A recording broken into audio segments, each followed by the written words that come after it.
ordinarily, when I pull in a Tim Lally Chevrolet, I usually am greeted by the green arrows and the door opening up for me. So when I pull up now and I see that it's not the case, does it mean service is closed? No, it just means that Tim Lally is taking some common sense measures to protect you, our customers, and our staff during these few weeks of uncertainty. When you pull up, please just pull up as you always normally would. And then what we're going to do, there are staff inside ready to take care of your automotive repairs. We're going to go right over here to the nighttime drop-off. Let me show you how it works.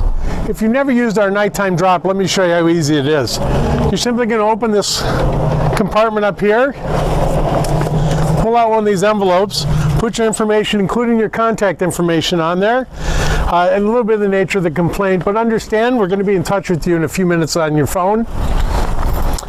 So then I'm going to take my keys, place them inside, seal up the envelope, and I'm going to put it right through this slot here. And then it'll close itself back up. At that point, somebody's going to come in, take your information, and give you a call. Let me show you how that's going to work. Once inside, service writers like Ben are going to find your envelope. You can look over the information that you've provided, might even give you a friendly wave, let you know they received your information. Then he's going to walk back to his desk so he can contact you about what you need done today. Once inside, our writers are going to look over the information you've provided. They're going to check your vehicle's history and things that they normally would do face to face. And they'll give you a call on your phone.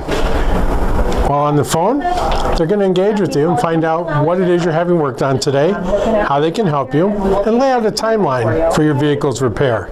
Thank you so much. We'll talk to you soon. Once they've made contact, they contact one of our technicians that are working, who will grab the keys to your vehicle, go out and pick it up, and the repair process begins. At any time during the course of your vehicle's repair, do not hesitate to contact your service advisor, and we'll be in close contact with you as well to let you know where your vehicle is in the repair process, any additional information you may need, and how you'll retrieve your vehicle once repair is complete. All of us are having to make changes in our routine during these difficult and uncertain times, and hopefully this is over in just a couple of weeks, because we can't wait to welcome you back to our waiting rooms. We're going to miss having you here, but we don't want you to not be able to get service in those times. We appreciate your patience throughout all this, and understand this and all of our changes. The key is going to be communication. Talk to us, talk to your service writers, and if you have any concerns, 216-701-AUTO, 216-701-AUTO. It'll be in the description of this video. That is a direct line to the service manager and the owner himself, Mike Lally. So if you have any frustrations in that we don't want. We need to make adaptations. We don't want it to be unnecessarily frustrating. So feel free to reach out to them directly at any point in this process as well. Again, when this is over, when business as usual can resume, we'll be the first to notify you, and we can't wait to have that happen. Can't wait to have you back in our nail salon or catching a movie in our movie theater. In the interim, understand Tim Lally cares for you and that we're in this together. Thank you for watching.